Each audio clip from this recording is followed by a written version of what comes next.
Delhi and neighbouring cities are blanketed by toxic air. The Air Quality Index or the AQI hit the severe category in Delhi and nearby cities of Gurgaon, Ghaziabad, Noida and Faridabad. In popular perception, the crisis is limited to the winter smog over the national capital, New Delhi, and is caused solely by errant farmers burning crop stubble in Punjab and in Haryana. Today on The Wire Explains, we break down the air pollution crisis.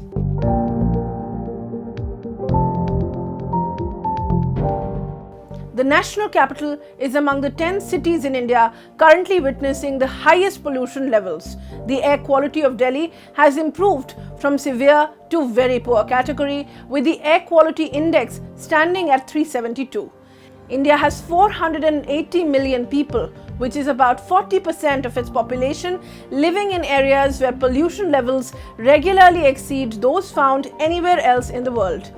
Residents of North India may lose more than 9 years of their life expectancy, which is stated by a research which was done by the University of Chicago's Life Quality Index. According to the World Health Organization's 2021 Air Quality Guidelines, human health is at risk if levels of PM 2.5 or particulate matter 2.5 microns or less in diameter exceed 15 per cubic meter.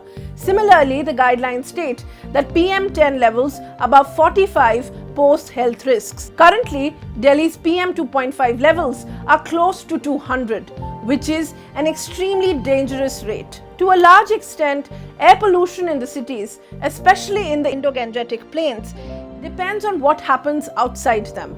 Despite the union government spending over 2,000 crore rupees to tackle stubble burning over the last 4 years, the issue continues to smother North India, leading to severe dips in air quality in Delhi NCR, Punjab and Haryana region. In the last 4 years, a total of over 1,000 crore rupees were given to the government of Punjab, out of which 235 crores were released in the financial year of 2021 and 2022. However, the field fires are far from over in the state.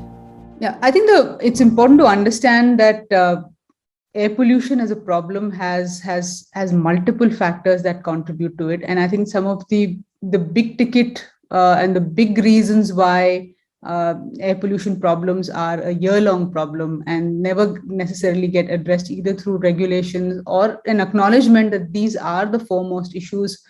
Issues such as construction, issues such as waste burning, issues such as power, emissions from thermal power plants. The kind of heavy traffic inflows that we have, the congestion, all of those things, which are, I think, which are more on, where the class bias is not on poor farmers, where the class bias has to, where the gaze has to shift to the elite of a city, the elite populations that are causing, that are contributing to these issues and do not want to be regulated. That becomes a huge area of concern, which needs to be acknowledged and addressed, rather than just putting the onus on stubble burning as a problem. And also, I think one of the important things is that even though stubble burning is a seasonal issue, which leads to the spike in cities like Delhi or in northern India, it is not without recognizing that this. There is a cumulative effect of the accumulation of pollution throughout the year. And even if this seasonal spike cannot be, you cannot put the entire onus and responsibility on the seasonal spike and absolve yourself of the responsibility of what happens year long, especially on big, highly consumptive and highly contributing sectors like construction, waste burning, transportation, emissions from power plants, and all these factors. Stubble burning causes the crisis, but it isn't all that is wrong. Other ambitious plans of the government, such as the National Clean Air Program, which was touted as an effort to tackle the problem, have not achieved the desired results. Launched in January 2019, the Clean Air Program is intended as an effort to tackle this problem. Under the plan, the Environment Ministry has released around rupees 375 crores to 114 out of a total 132 non-attainment cities, or cities where the air quality doesn't meet the national air quality standards. Separately, the 15th Finance Commission had released over 4,000 crore rupees out of a corpus of rupees 12,000 crores as a grant to the urban local bodies in 42 cities with a population of over 1 million to spend on air pollution, abatement activities until 2025 to 2026. As it is evident from the NCAP's plans that it tries to tackle the problem at the level of the cities, when in fact toxic air recognizes no boundaries. The second issue is also about the question of what happens to the Clean Air Action Plan. I think it's crucial to understand that the Clean Air Action Plan, no matter how important it was, there was a push to actually to get governments to. It was a very important acknowledgement that from the governments that air pollution is a problem to deal with, and the push by civil society members to have actionable points, to have allocated funds for it. However, I think the Clean Air Action Plan was also a distraction. It was a distraction from the fact that there were already existing rules, regulations, mechanisms available through which sectorally you could tackle the problem of pollution, air pollution. And I think a lot of people put their focus, energies, etc., on the Clean Air Action Plan, and whereas if we had started with the low-hanging fruit, with the bench, actually trying to achieve the benchmarks, the regulatory benchmarks that our existing laws, no matter how inadequate, were providing in instances of issues of legal compliances, of so those are the kinds of issues. If we had started off with, Clean Air Action Plan could have added on to it, and we would not having all our expectations and disappointments hinging on the Clean Air Action Plan and its financial allocations would not be the focus. In a bid to battle the air pollution crisis, the national capital also launched smog towers. After the first one, which was inaugurated by the Chief Minister Arvind Kejriwal, yet another smog tower currently dots the capital skyline. The BJP has set up another tower in Delhi's Anand Vihar area, with the previous one being inaugurated in central Delhi's Connaught Place. The 25-meter tower, which is about 82 foot, was supposed to release 1,000 cubic meters of air per second through filters that are said to halve the number of harmful particulate matter in the area, has however failed to achieve any such benefits.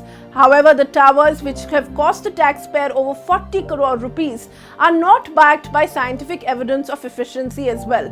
More importantly, no impact assessment study was done before setting up of such towers. Reports also mention that no reputable scientists have come out in the support of smog towers as an efficient way to curb pollution that no other country in the world has managed to clean outdoor air with the help of giant purifiers. In fact, environmentalists on the other hand and scientists have publicly and consistently opposed such measures.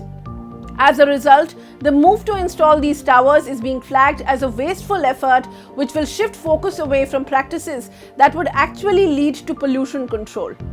As we know, the air pollution situation remains as crazy as ever. Every year, the same pattern. We come to Diwali, and then the meteorological conditions and crackers and stubble burning, they join in, and everything just makes air worse.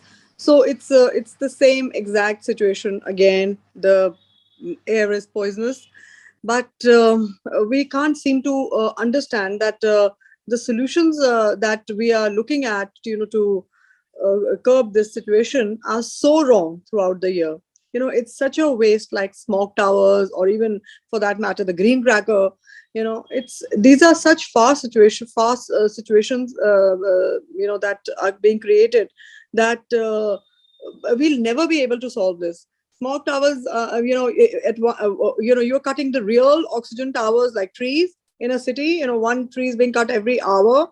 That's a kind of the disaster we are doing, and we want to install these useless towers that are not going to help at all, because we know it and it's been said. It's there is no science involved in it. There is no scientific evidence, and yet we made an investment. Then we make hundreds and thousands of advertisements. So our focus is so wrong, and instead of working on the sources of pollution. COVID was such a clear, evidence of how the air can be cleaned in months, and how everything changes the way we want it, because the sources of pollution were curbed. The industrial pollution, the vehicular. Of course, that's not possible in a situation. In a normal situation, we cannot expect everything to switch off, but we can definitely work on controlling the emissions, whether it's the thermal power plants, whether it is your waste management, whether it is vehicular, whether it's construction. Construction also, if you remember, the Delhi government said that they're going to be putting these monitors all over Delhi, in the construction sites to monitor whether this is not now. It's not like a grab thing. It has to be a regular event to check that how bad this construction is, and instead of doing that wasn't done. So they said it, but not a single monitor came up. You put up a smog tower. That is absolutely, a waste of public money and a waste of, public resource.